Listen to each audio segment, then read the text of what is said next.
There are those born into an age of fire. They do not choose destiny, destiny chooses them. Napoleon Bonaparte was one of them. A child of Corsica, born in 1769, an island of stone and wind in the Mediterranean. To the French, he was an outsider. His father, a minor noble. His mother, strict, unwavering, forged in him a will of iron, pride, and a heart that would not yield. From a young age, he was unwelcome at French military schools. A strange accent, a difficult name, a cold gaze. Napoleon walked alone. But in that loneliness, something sharp and defiant grew. Then came the French Revolution. 1789, thrones fell. Nobles lost their heads. The world turned upside down. Most were terrified. Napoleon was not. At Toulon, he crushed royalist forces with precise artillery fire. He was just a captain, but Paris took notice. The young Corsican had the mind of a tactician and the nerve of a gambler. He rose quickly. Soon he was given command of the army of Italy, ragged, starving soldiers. Yet in Napoleon's hands they became a sword. At just 20-something, he defeated Austria, forced them into peace. He, who had been cast aside by France, now carried her flag into glory. He was not just a military genius. He was a master of image, of myth. He knew how to turn victory into legend, to feed hope into the hearts of weary men, to craft a path paved not just with strategy but with story. But beneath the triumph, something darker stirred: pride, ambition beyond reason. A belief began to grow inside him. He was the destiny of Europe. His age had not ended. Victory still lay ahead. But already the shadows had begun to stretch between the triumphs. Winter 1799. Paris trembled beneath political chaos. The revolution had devoured its own children. Robespierre was gone. The people were exhausted. Faith in democracy was fading into fear. And into this void Napoleon returned from Egypt just in time. In a bloodless coup, he overthrew the old regime. He became first consul, the master of France. But that title would not satisfy him for long. With unmatched intellect and tireless drive, he restored order. He reformed the legal system with the Napoleonic Code. He signed peace with the Pope. He built banks, strengthened schools, and rebuilt the state. To him, Europe was a chessboard, and France was his queen. In 1804, surrounded by roaring crowds, Napoleon crowned himself emperor at Notre Dame Cathedral. He refused the Pope's hand. He was saying to the world, "My power comes not from heaven, it comes from me." Napoleon, Emperor of France. A man who rose from nothing now ruled everything. Then came conquest. In 1805, the Battle of Austerlitz. Napoleon crushed the Austrians and Russians in the misty fields of Moravia. With just 70,000 men, he shattered 90,000.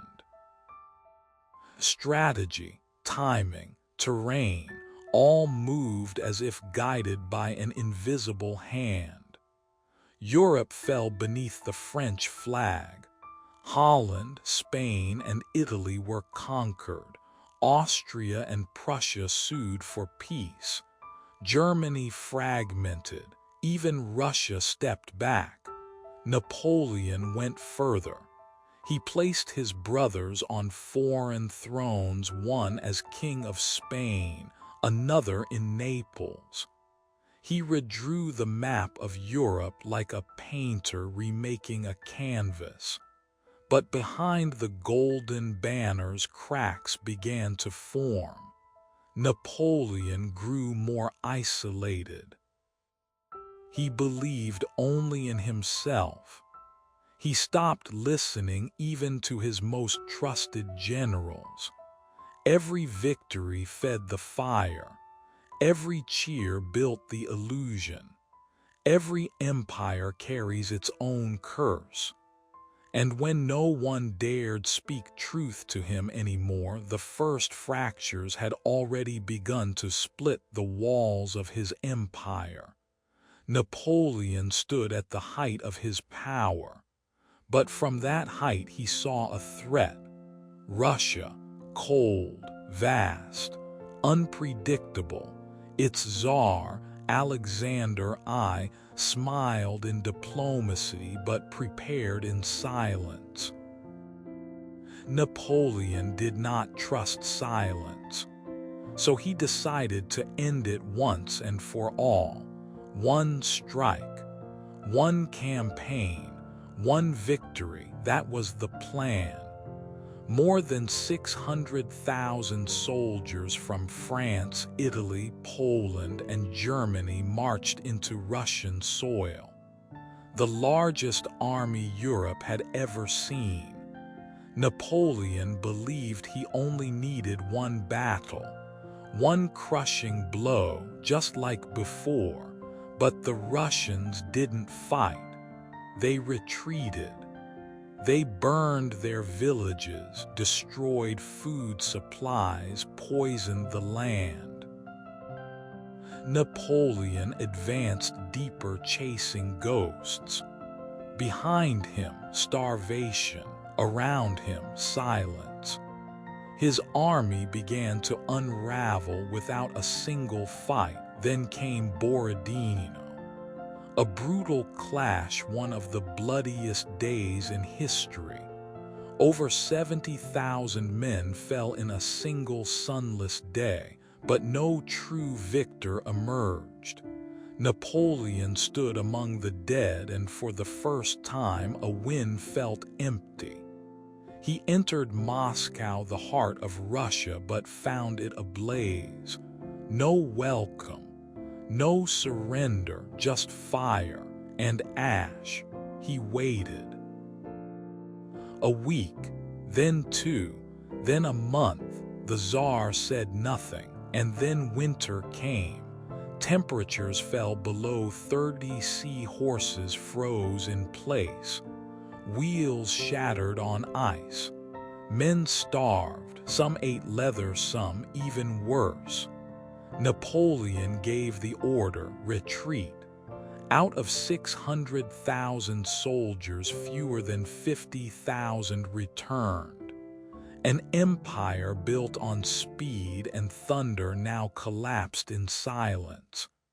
Napoleon, the man who had once crushed Europe, lost a war he never truly fought. He lost to the snow, to time, to scorched earth, and to his own pride. In the eyes once filled with fire, doubt began to flicker. The Russian campaign wasn't just a military disaster. It was a final warning, one that Napoleon did not hear. After the horror of Russia, Europe no longer feared Napoleon. The kings and empires he had crushed rose again. Prussia, Austria, Sweden, Russia. and across the Channel Britain. Together, they formed the greatest coalition Europe had ever known, and all of them had one goal: destroy Napoleon. Napoleon fought back. He still won battles. His genius had not faded, but the tides had turned. October 1813, the Battle of Leipzig, also called the Battle of the Nations. Napoleon was overwhelmed. More than 90,000 of his men were lost, but worse than numbers, he lost faith. His allies abandoned him. Generals turned their backs, and even Paris began to crumble. In a quiet room far from any battlefield, Napoleon abdicated the throne. There was no battle drum, no army salute, no final charge, only silence, and one line written with steady hand: "I abdicate in the interests of France." A calm sentence, but behind it was a storm.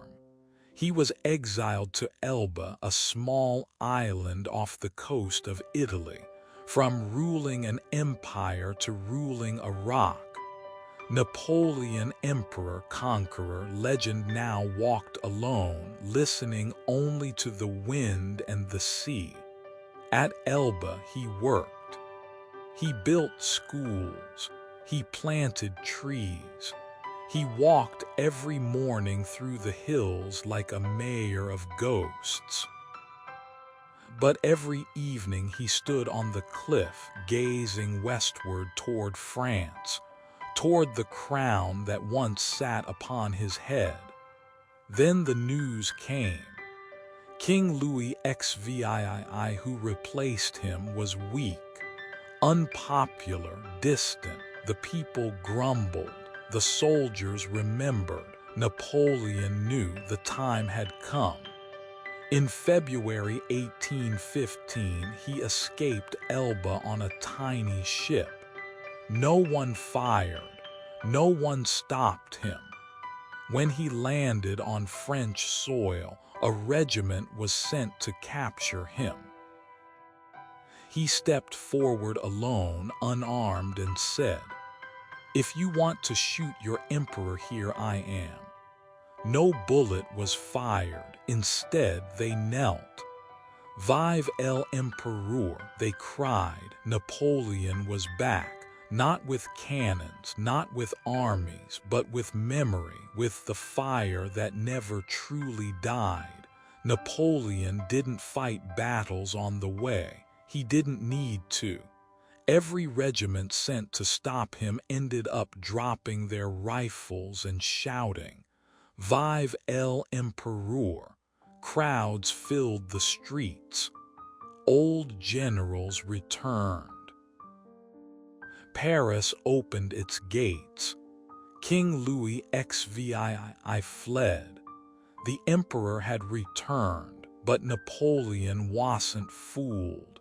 He knew this moment would not last. Across Europe, kings and emperors were watching.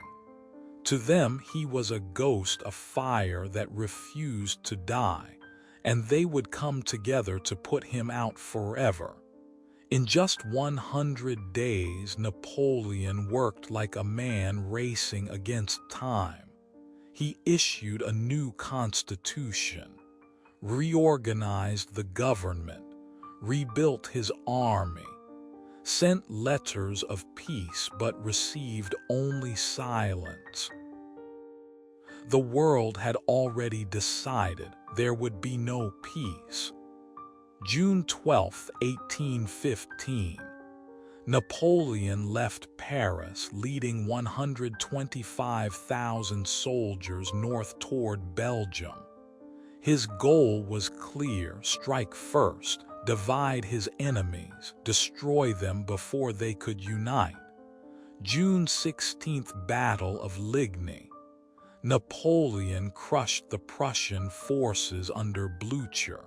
It seemed victory was returning, but there were cracks, delays, miscommunications. And on the horizon, a familiar name emerged: Wellington. The calm, steady British commander. He chose a ridge near a quiet village called Waterloo. Napoleon didn't know it yet, but the Prussians were still coming.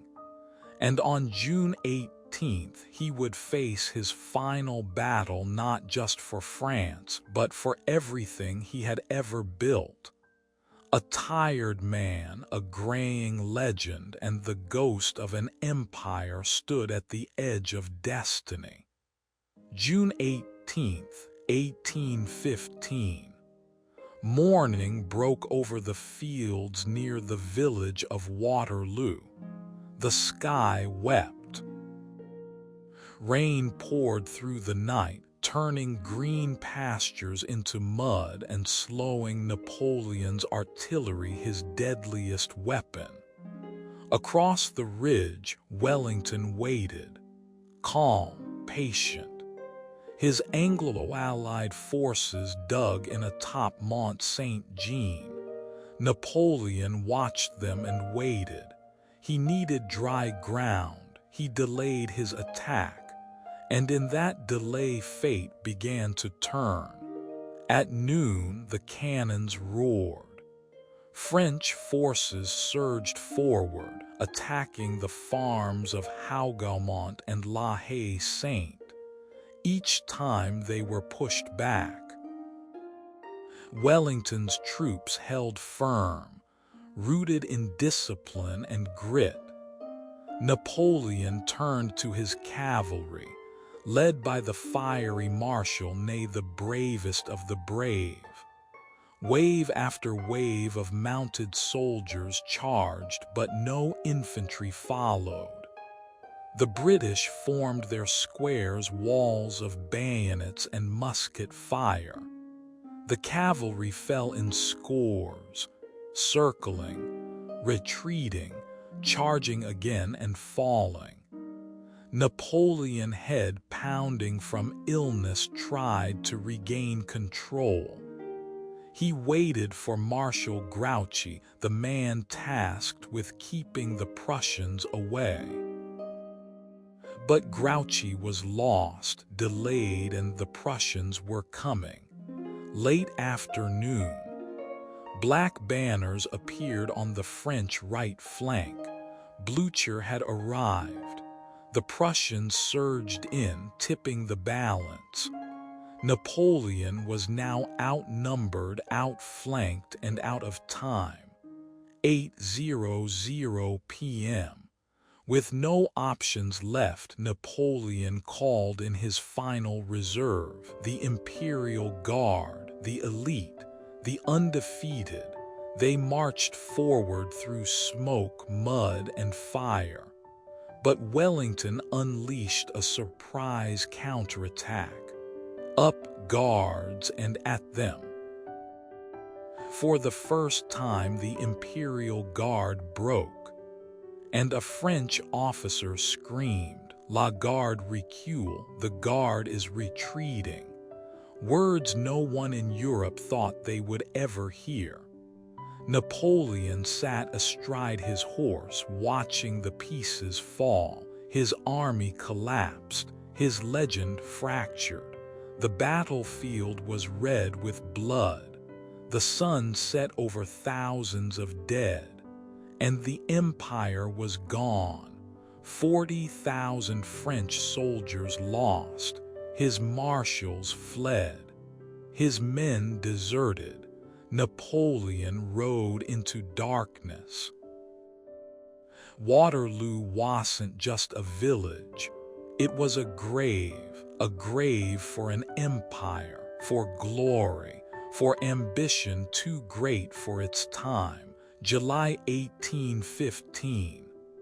Napoleon, once the master of Europe, was now a prisoner. After Waterloo, he returned to Paris but found no throne, no army, No cheering crowds, only cold faces and silence. On July 15th, he surrendered to the British Navy. He hoped for exile in England, a quiet retirement. But the man who had once shaken the continent could never be trusted. The British chose a different fate, exile to St. Helena. St. Helena, a remote, wind-beaten island in the middle of the South Atlantic Ocean, thousands of miles from Europe. No allies, no escape, no return. Napoleon lived in a damp, crumbling house called Longwood. The sea wind stung his skin.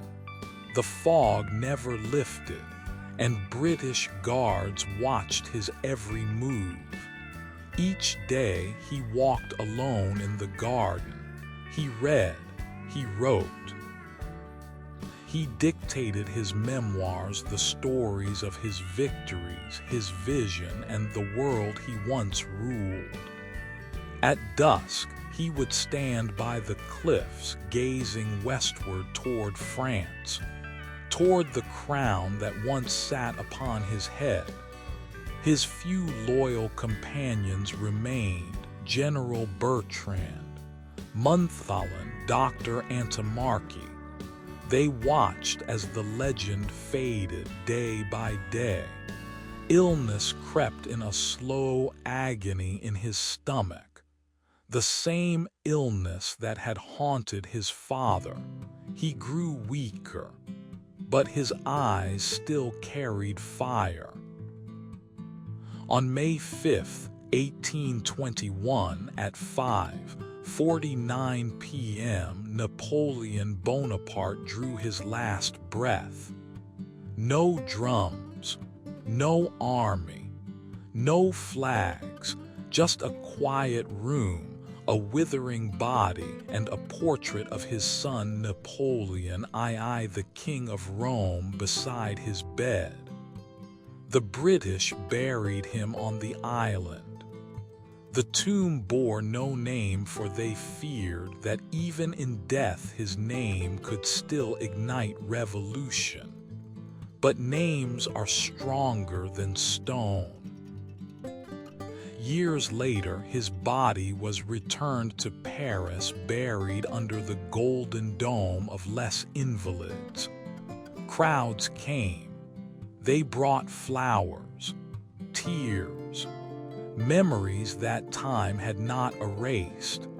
Napoleon, born of revolution, forged in war, and silenced by exile, left behind no kingdom, no heirs to his empire, but a legend that still echoes through the corridors of history. And a question that still lingers: were some men simply too great for their time?